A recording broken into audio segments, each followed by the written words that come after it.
يرفع الله الذين آمنوا منكم والذين أوتوا العلم درجات والله بما تعملون خبير.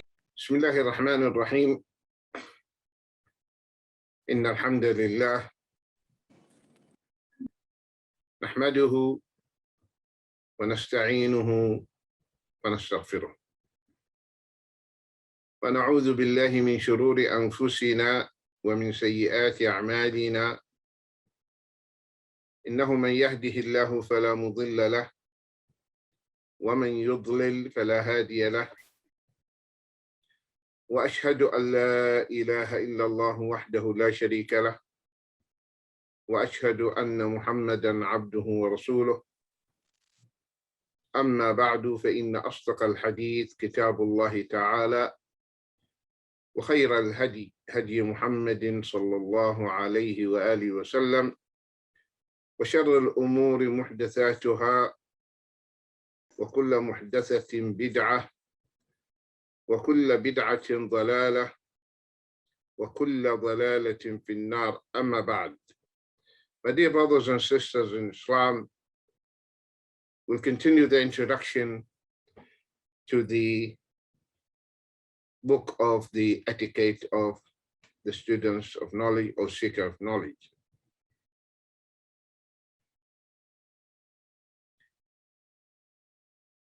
The status of the ulama in Islam. Scholars in Islam, they occupy a lofty status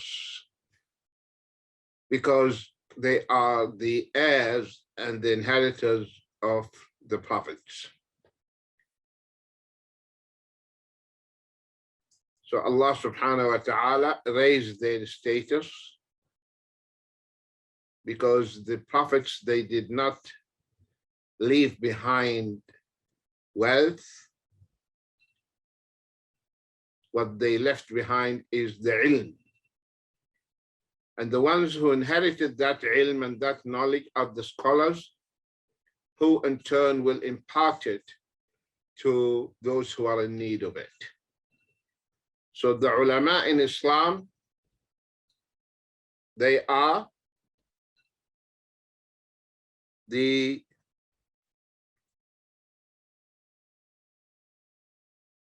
inheritors and warathatul anbiya. So we need to respect our ulama, respect the scholars, and give them their due respect and learn from them. Allah subhanahu wa ta'ala reminds us about their status in Surah Al-Zumar, ayah number 9. قل هل يستوي الذين يعلمون والذين لا يعلمون إنما يتذكر أولو الألباب. Say, are those who know equal to those who know not? It is only men of understanding who will remember. So this beautiful ayah tells us, Allah is asking, raising this question. Well, tell them, O Muhammad sallallahu alaihi wasallam, هل يستوي الذين يعلمون والذين لا يعلمون? Are those who know equal to those who know not? This is the question.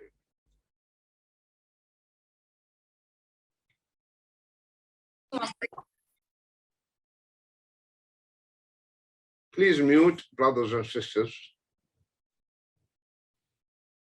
It's only men of understanding. إنما يتذكر أولو الألباب. Remember, إنما. Remember this, إنما, which means this, inna and ma after it. And ma connected to inna nullifies the function of inna and conveys the meaning of limitation. So it confines the meaning to what is mentioned in the syntax or in the context. So here, innama limited the understanding only to the people of knowledge. Innama yatadakkaru ulul albab. It's only, see, that's why it's translated, it's only. Where did they get this? It is only because of this innama, because it limits the meaning.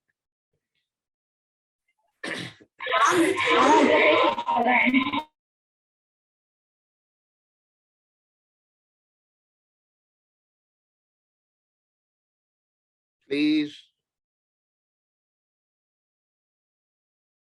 mute your mics.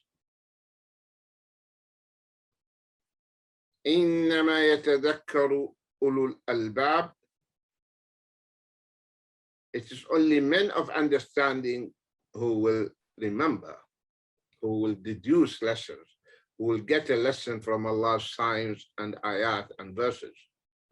So those who know, they are totally different from those who do not know.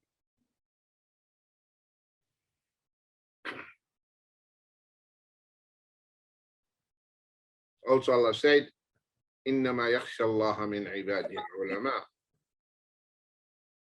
إنما يخشى الله من عباده العلماء.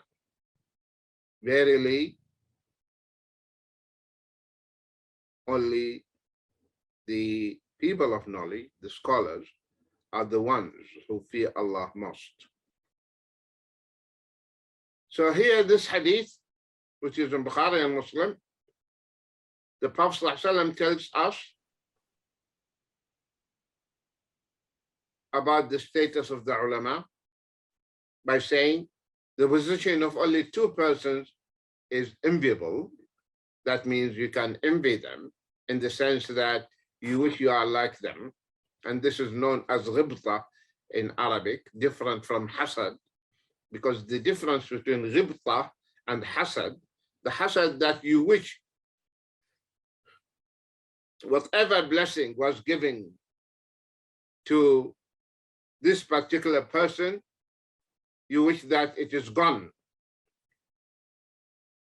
So that is hasad, because you wish whatever he enjoys, he loses that.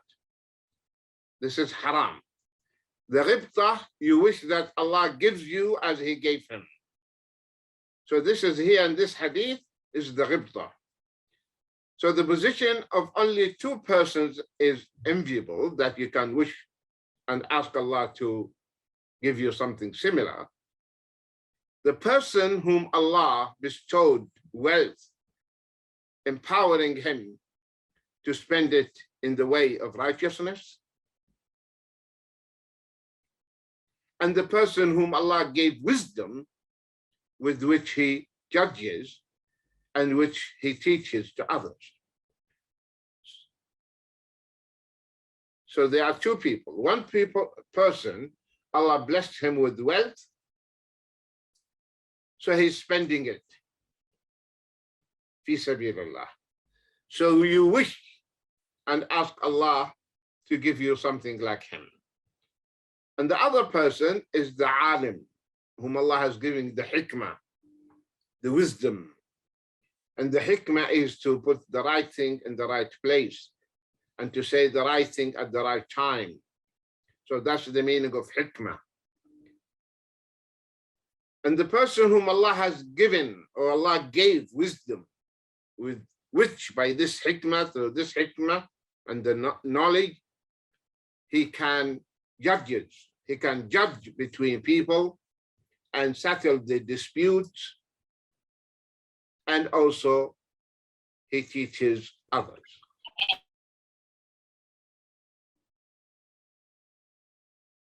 The scholars, my dear brothers and sisters, are Allah's awliya. So we have to know this. When Allah says, "Ala inna awliya Allah la khawfun alayhim wa lahum yahzanun, alladhina amanu wa kanu yattaqun." So verily Allah's awliya, Allah's friends, Okay, those who are dear to Allah, those who are very close to Allah Azza wa Jal, Allah's awliya, those whom Allah draws close to Him, لا خوف عليهم. On the day of resurrection, there is no fear, no fear will touch them. Neither they will have fear nor grief. So who are they? Allah said, الذين آمنوا وكانوا يتقون, those who believed in Allah subhanahu wa ta'ala and they were righteous. So anyone who's a mu'min and righteous is one of Allah's awliya.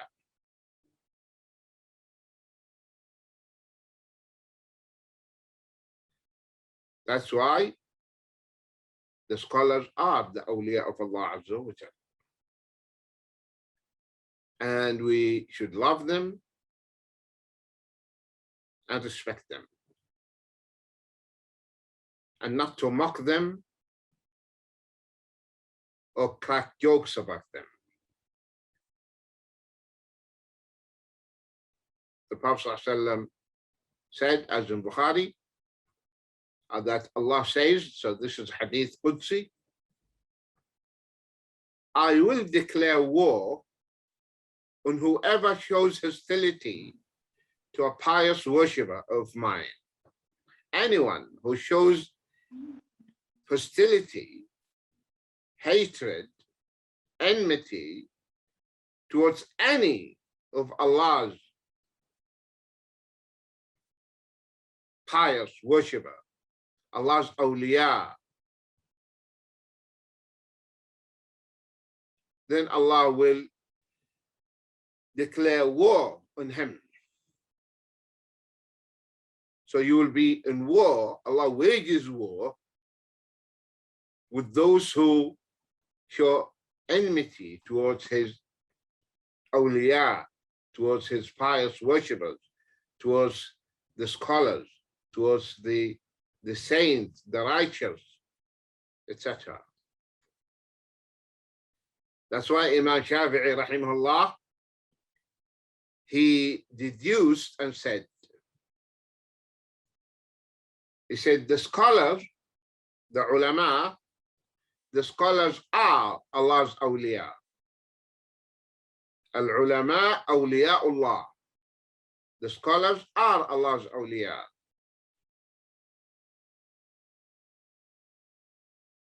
إن لم يكن العلماء أولياء الله فلا أعلم لله وليا. If they are not, if the scholars are not Allah's awliya, then I don't know wali of Allah. No wali of Allah. So the awliya of Allah are the ulama, not as it is believed by many that the wali is the one who performs miracles or tricks, one who flies, one who walks on the water, or walk on ambers and hot charcoals. They think that is the wali of Allah. No, that is wali of the shaitan. That's why he said, Imam Shafi'i rahimahullah, إذا رأيتم الرجل يطير في الهواء أو يمشي على الماء فلا تصدقوه حتى تعرضوه على الكتاب والسنة. So if you see a man flying in the sky or walking in the water, do not believe him till you check him according to the kitab and sunnah. By merely flying in the air doesn't mean he is one of Allah's awliya. Because the shayateen, they can help him to fly and carry him. That's why I recommend you to read and download the book of Shaykh Al-Islam Ibn Taymiyyah, Al-Furqan, Bayna Awliya Ar-Rahman wa Awliya Shaitan. It is free on the net. The criterion between Allah's awliya and the devil's awliya, Allah's friends and the devil's friends. So you should know the difference. And the reason behind writing that book, there was a man in Damascus. He would fly from the top of a little mountain, hillock in Damascus called Qasyon, the mountain of Qasyon. And he would land at the foot of the mountain unhurt. And the people would say, he is one of Allah's awliya. So Ibn Taymiyyah rahimahullah, Shaykh al-Islam said, no, he's one of the awliya of the shaitan, and he wrote that book. So those who deceive the masses and people, they say he is one of Allah's awliya when he is against the kitab and sunnah, okay, far away from the kitab and sunnah, practicing a lot of bid'ahs. He calls the dead, he calls the saints, and people say that he is one of the awliya of Allah. Even he prays all the 5 prayers in Mecca. So this is one of the awliya of the shaitan, and not awliya of Rahman. He's not one of the awliya of Rahman. So the ulama are the awliya of Allah subhanahu wa ta'ala. Shaykh Abu Bakr al-Jazairi rahimahullah said, he was talking about this, the issue of awliya, and he said, if you go to any Muslim country, and the moment you leave the airport and you pick up the taxi and ask the taxi driver and ask him to take you to visit a wali, he will take you to a tomb, to a mausoleum. That is the default. That's what the people know by the word wali. So it is the grave, the tomb.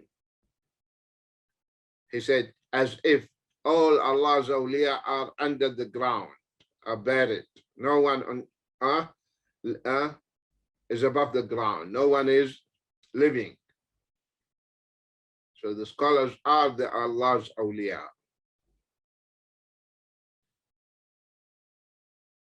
Also, the Prophet ﷺ said,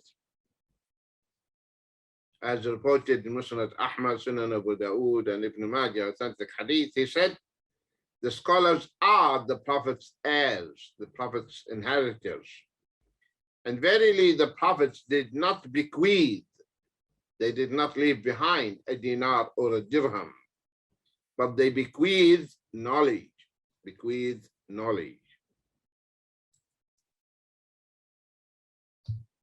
So whoever takes it, indeed, very fortunate. So that's why we love the scholars, that's why we respect them, because they are Warathatul Anbiya, the Prophet's heirs. They inherited the knowledge which the Prophets of Allah alayhim salam left behind. So we need to respect our scholars and love them. Imam Ahmad reported also a hadith of the Prophet ﷺ in his Musnad, and Al-Hakim in his Mustadrak, and Suyuti in Al-Jami' al-Saghir, and authenticated by our Shaykh Al-Bani rahimahullah ta'ala, hadith number 5443. That the Prophet ﷺ said, he's not one of us. He is not one of us, who neither respects our elders know, loves our young ones and does know the value of our scholars, and he doesn't know the value of our scholars. This hadith is very frightening.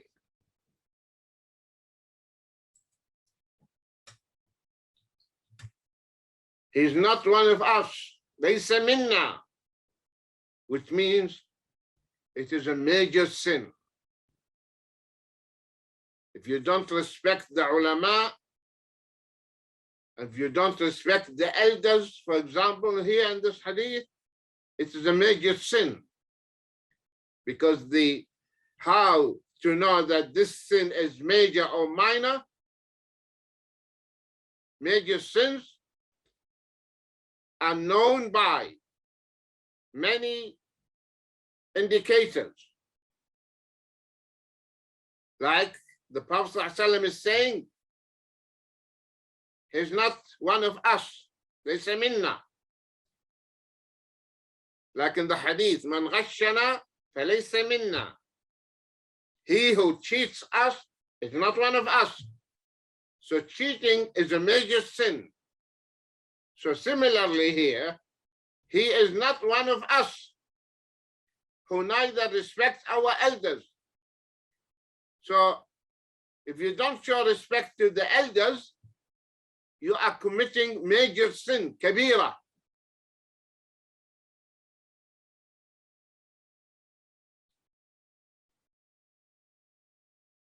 So this is one of the indicators of the major sins. Because major sins can be figured out if the Prophet ﷺ is saying, he's not one of us, I don't know him,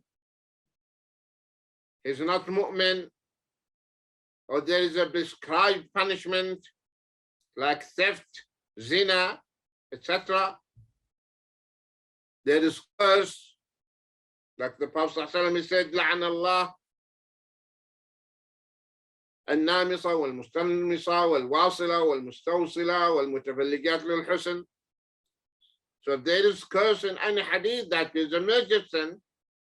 Like in the hadith, those, may Allah curse those who block their eyebrows, who wear artificial hair, who file their teeth.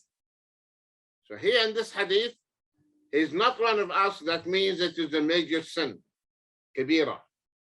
He's not one of us who neither respect our elders. So you have to respect the elders. Nor loves our young ones. If you don't love the young children and you have rahmah towards them, it's a major sin. And he does not know the value of our scholars. He doesn't give our scholars their due respect. So he is committing a major sin. So keep this in mind, my dear brothers and sisters.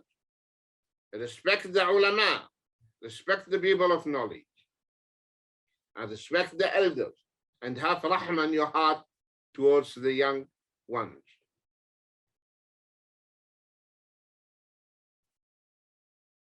This is how the students of knowledge should behave. And you should never, students of knowledge should never backbite ulama, make ghiba about the scholars. If a scholar made a mistake,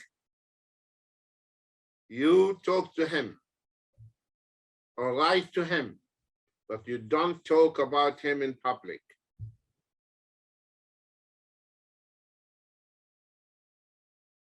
Okay? So, Imam al-Dhahabi, rahimahullah, said in his beautiful book, Siyar A'lam al-Nubala, he said,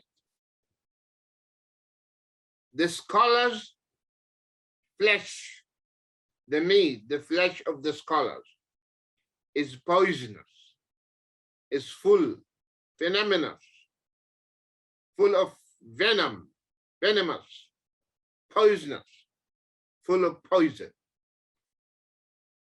And Allah's habit in tearing down the honor of those who talk evil about them is known. And whoever belittles them, the scholars, then Allah afflicts him with hardness in his heart prior to his death. Let us reflect on these beautiful words. He's saying that the honor of a alim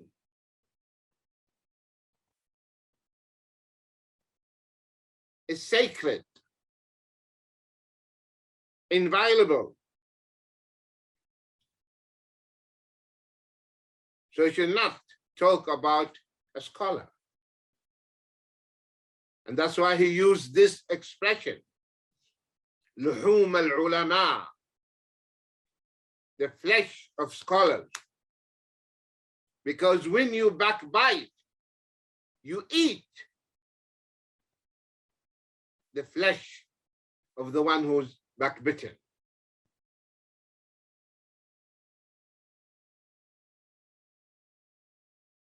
Subhanallah.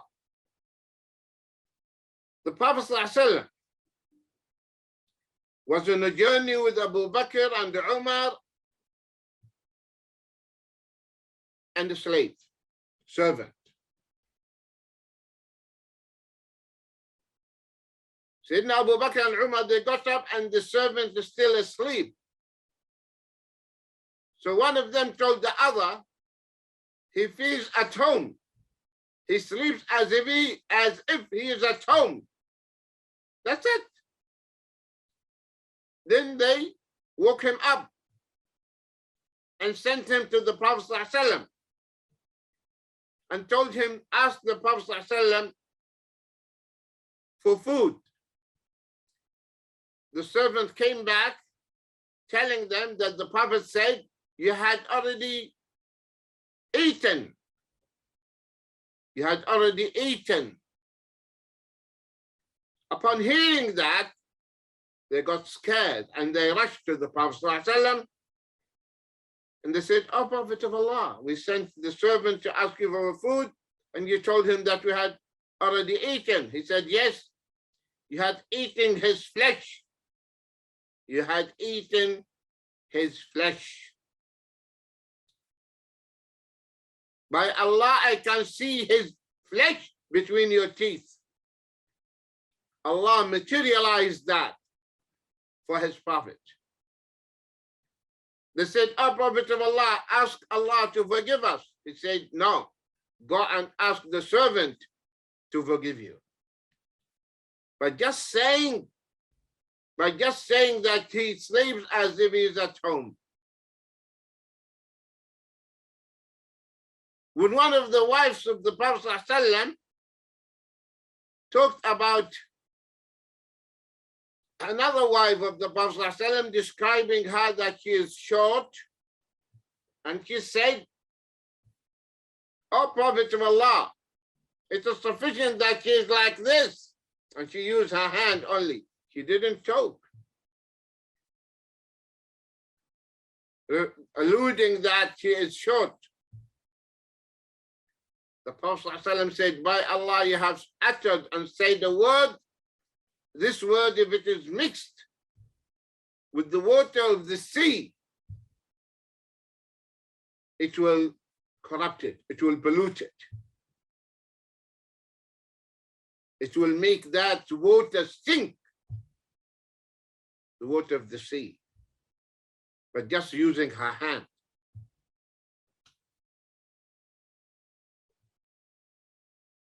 So the Muslim should guard his tongue.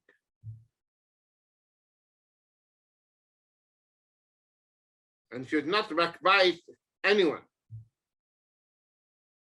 So here Imam Dhahabi is saying, the flesh of the ulama is poisonous. If you eat from it, you will die. It's full of venom, poison. And then he said, and Allah's habit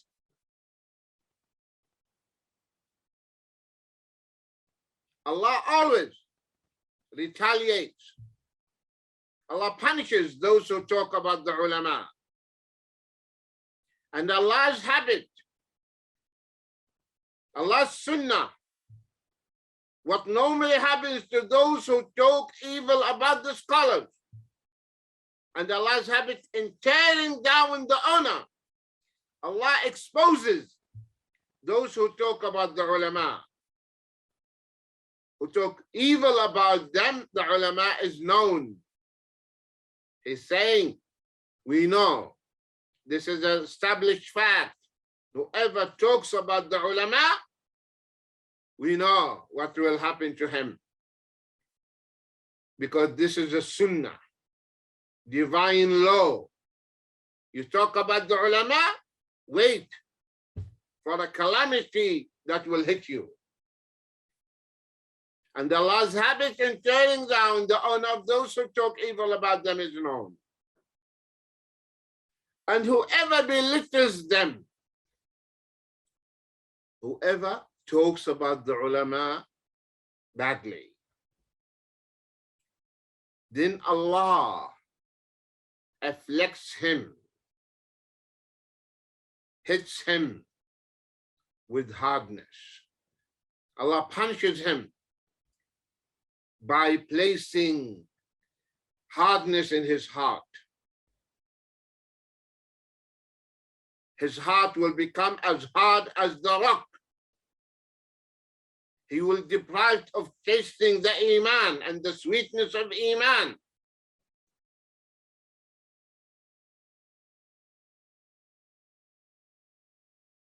He will stop practicing the deen.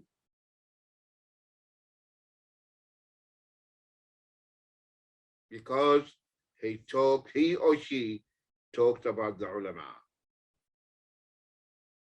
So Allah will afflict him with making his heart dead, the death of the heart, this hardness which will kill the heart prior to his death. This is what will happen to him. And we know, we have seen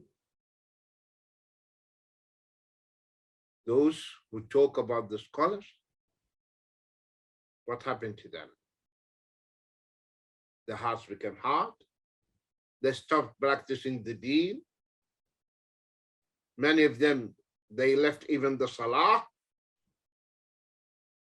They shaved their beards.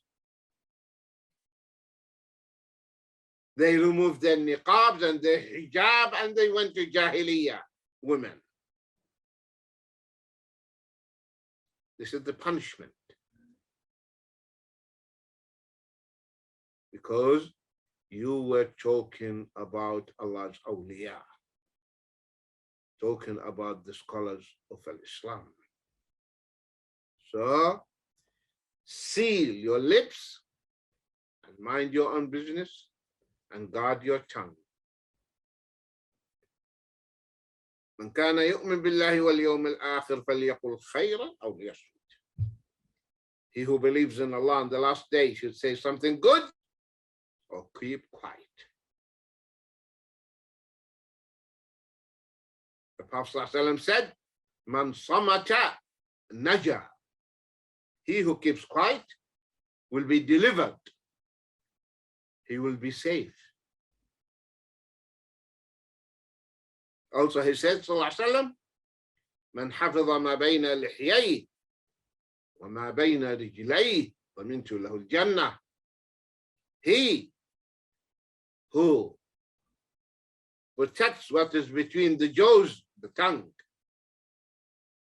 and what is between the two thighs, private part, I guarantee Jannah for him or her. Are you ready to control your tongue?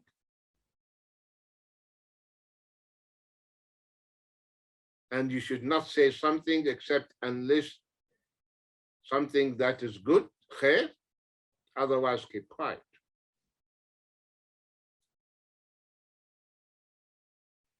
Now,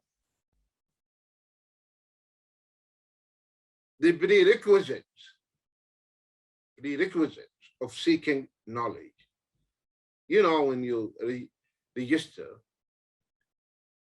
or enroll for a course, there are prerequisites, what you should do, what are the things you should have taken before take this course. So what are the prerequisites students of knowledge should have?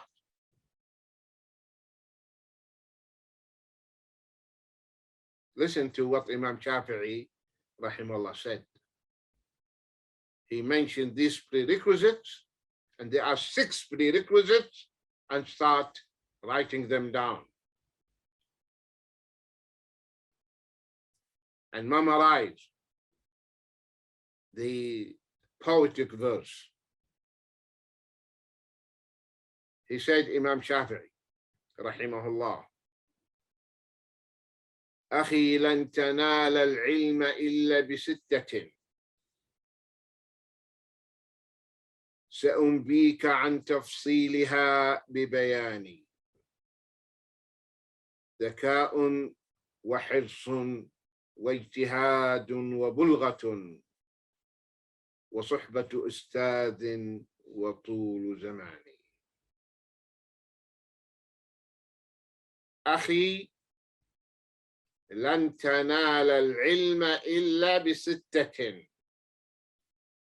My brother,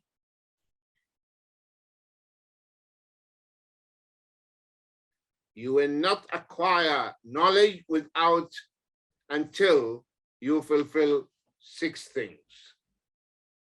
6 things you have to fulfill. لن تنال العلم, without fulfilling 6 conditions, you will not acquire ilm. What are these 6 things or 6 requirements or prerequisites? My brother, you will not acquire knowledge without fulfilling 6 things.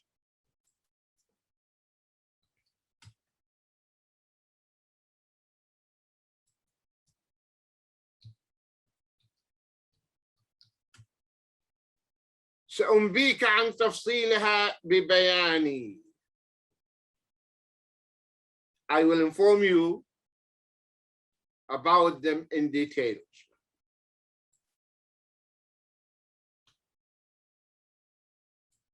So now he's going to describe Imam Shafi'i to us what are the 6 prerequisites. سأنبيك عن تفصيلها ببياني, and I'm going to give you the details about these 6 prerequisites. What are they, O Imam? ذكاء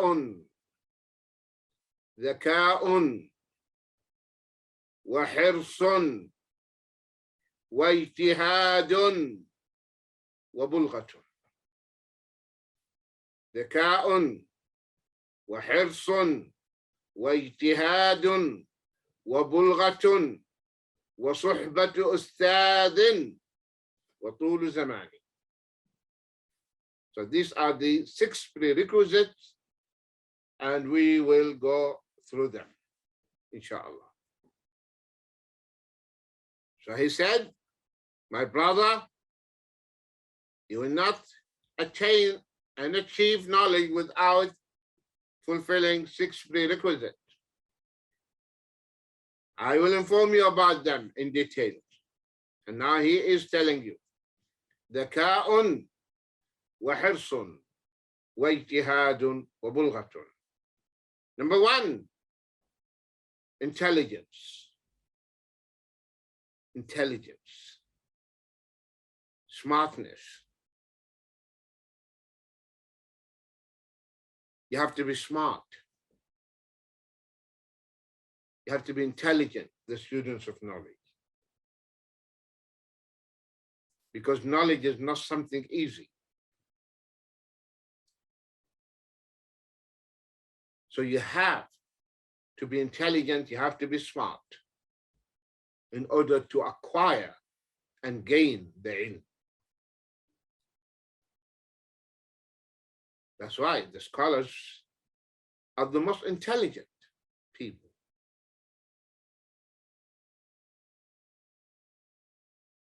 When you read their biographies,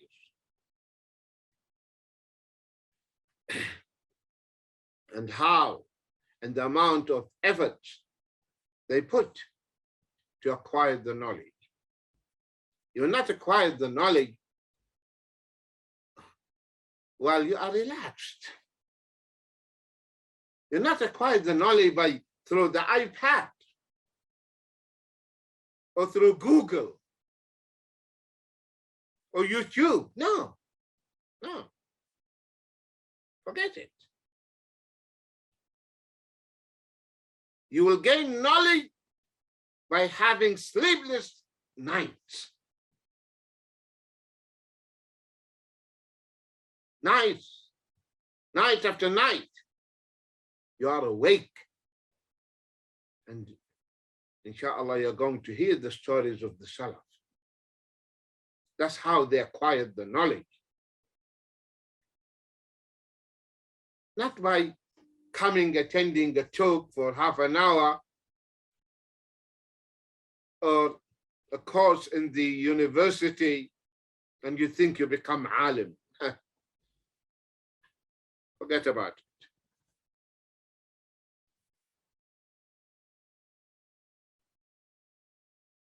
You have to roll up your sleeves, my dear brothers and sisters, if you want to become true students of knowledge.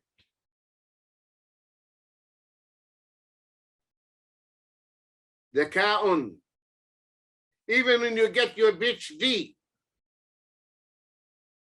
okay, your doctorate, that will not make you alim. That is just the beginning of seeking the ilm. Beginning. Dhaka'un. So number one, students of knowledge should be intelligent and smart. That's why in the previous session, I think I mentioned that you have to pick the most intelligent one from among your children and say, this one, I want him to study Sharia. This one, I want him to study Al-Islam. This one who gets A in his exams, I want him to study the Deen. Dhaka'un, that's number one. Wahirsun, number two. Hirs. Hirs. Keen. You're very keen to learn. You want to learn. You don't waste your time. When you are in a study circle, you are listening attentively and your hand is moving and you're scribbling and writing. You don't want to miss anything. Anything. You have the hirs. You are very keen. You have this sincere motive to acquire the ilm and to gain knowledge. So number one, the ka, smartness, intelligence, brightness. Number two, the hirs. You don't waste your time. Student of knowledge doesn't waste his time. Doesn't waste his time at all. He's busy. Very busy. The Salaf, they were very, very strict when it comes to time. They don't waste time. Because time is your life. Not time is gold, no, your life. As Sayyidina Hassan al-Basri, rahimahullah, said, you son of Adam, you consist of minutes and hours. So every time a minute is gone, part of you is gone. So the Salaf, They were very, very strict when it comes to time. They don't wait their time. Abdullah ibn Mubarak, rahimahullah, the moment he finishes the salah, he runs to his home. He doesn't wait and chatting. And when he was asked, don't you feel bored when you are alone? He said, how? How can I feel bored when I am with the Prophet ﷺ and his companions? He meant the hadith.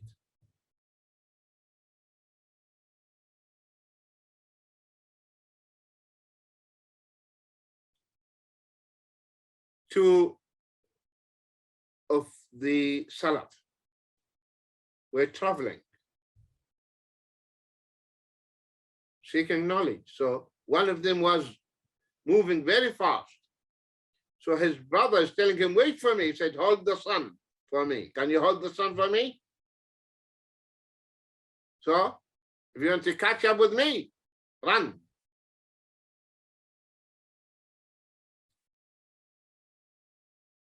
Ibn al-Jawzi, not Ibn al-Qayyim. There are two, Ibn al-Jawzi and Ibn Qayyim al-Jawziyya or Ibn al-Qayyim, two different names. Ibn al-Jawzi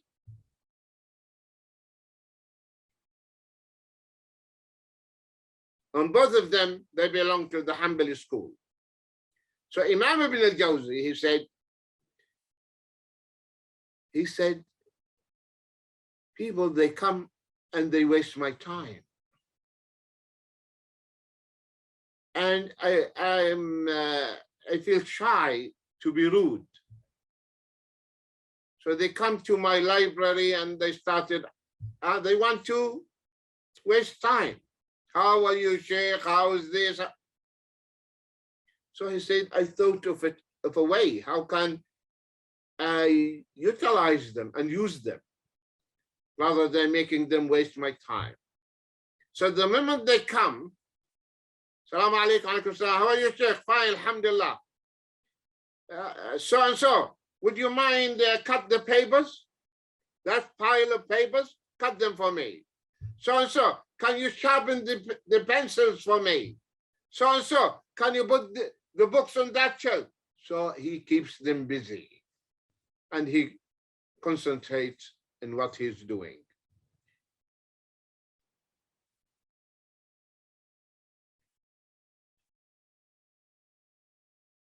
The pencils he used to write his books, the filings after sharpening the pencils, he used to collect that,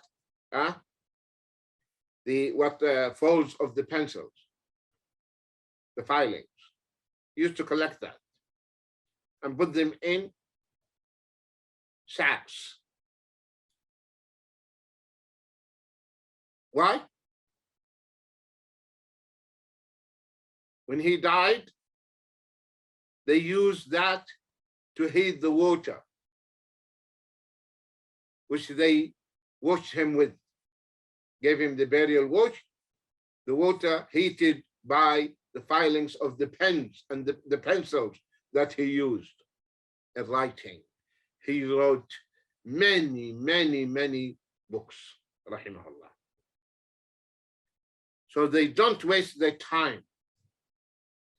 So, number one, dhaka wa hifz, intelligence, keenness, wa ijtihad, dedication, commitment, ijtihad, a lot of study, a lot of strive, a lot of work hard work, a lot of hard work, وجهاد. طالب العلم, he strives a lot. He works hard. Because this is ibadah. ذكاء وحرص واجتهاد. So now we have three: intelligence, keenness or eagerness, dedication, وبلغة, and money.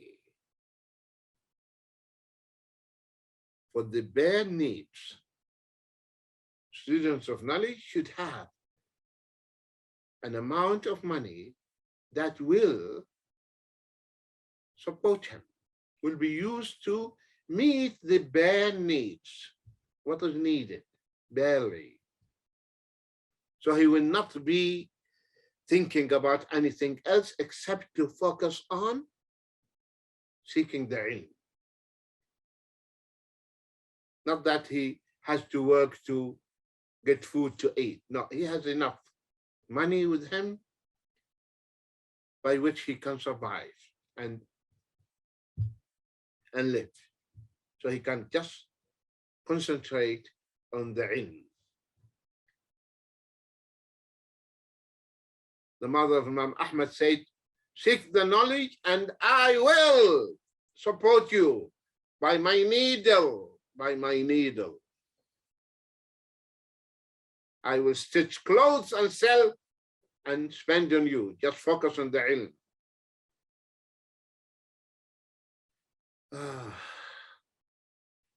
ذكاء وحرص واجتهاد وبلغة, intelligence and keenness and dedication and financial support. So these are four.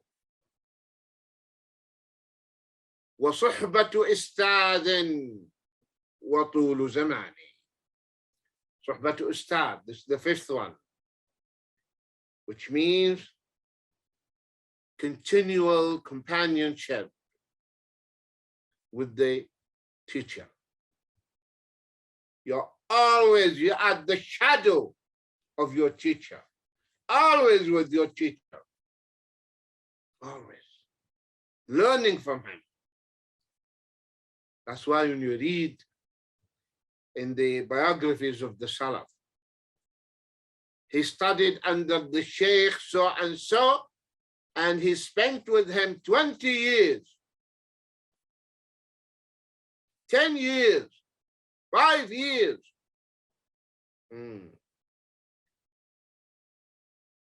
Because they don't only take ilm, they take adab.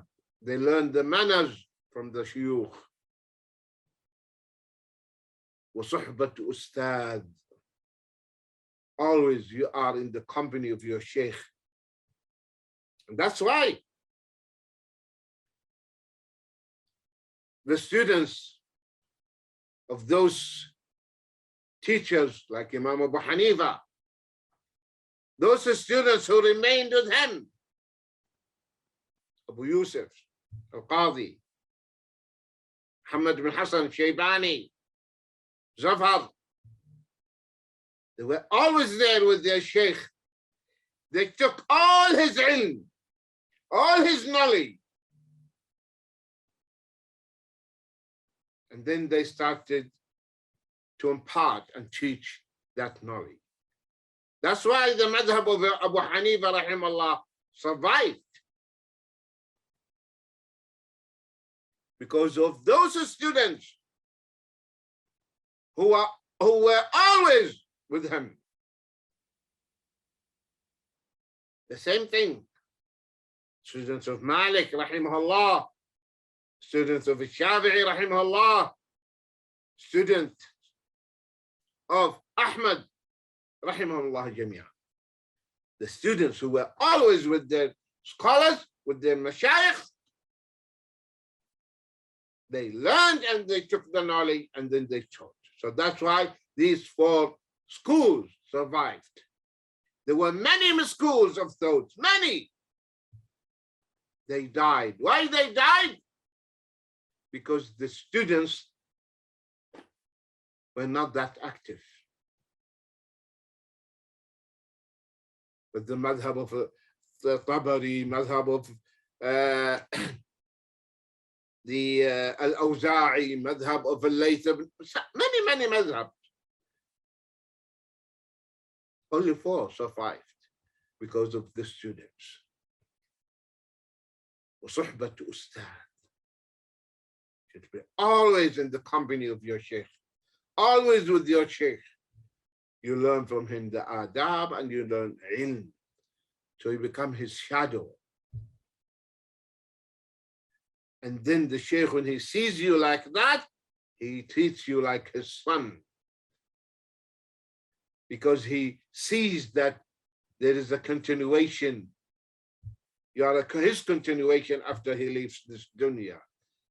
That you will continue imparting and passing the knowledge which he teaches to you. وصحبة أستاذ. But you have to show the respect and the humility before him.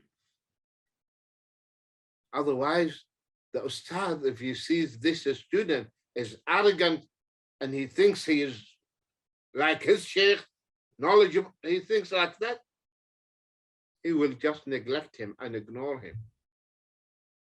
But if he sees that you are keen, humble, you exhibit the manners of a student of knowledge, he will give you everything he has. And he will take care of you. Take care of you. So this is what you should keep in mind, my dear brothers and sisters. This is how you deal with your ustad, with your teacher, with your sheikh. وصحبة أستاذ. This is number 5. Long period, long duration with the ustad, with the teacher. وصحبة أستاذ وطول زماني. The 6th one, طول زمان, long duration of time. Long duration. You stay with this sheikh, learning at his knees, sitting before him, years, bending your knees in his circle to take everything.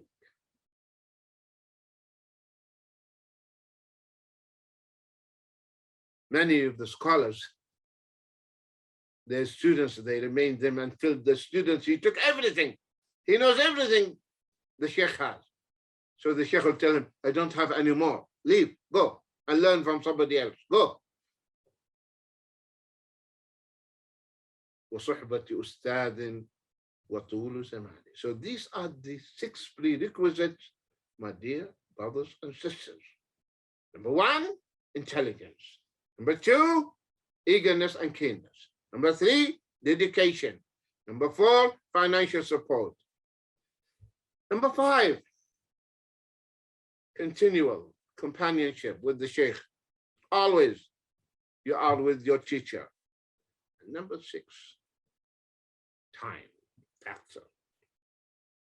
Long duration with your sheikh, with your teacher. And you know, the educational system, the Salaf, they were using, the classes started after Fajr. After Fajr, they started. And they finish Isha time. Isha time. From Fajr up to Isha. May Allah subhanahu wa ta'ala give us and grant us the beneficial knowledge and the ikhlas and amal salih. Ameen. May Allah subhanahu wa ta'ala keep us remain steadfast on this beautiful deed till we meet Allah subhanahu wa ta'ala and he is pleased with all of us. Ameen. May Allah subhanahu wa ta'ala unite our ummah on the haqq. Ameen. May Allah unite our hearts on the haqq. Ameen. And may Allah reward all of you, my dear brothers and sisters, immensely for your patience and attendance. بارك الله فيكم. جزاكم الله خيرا. والسلام عليكم ورحمة الله وبركاته.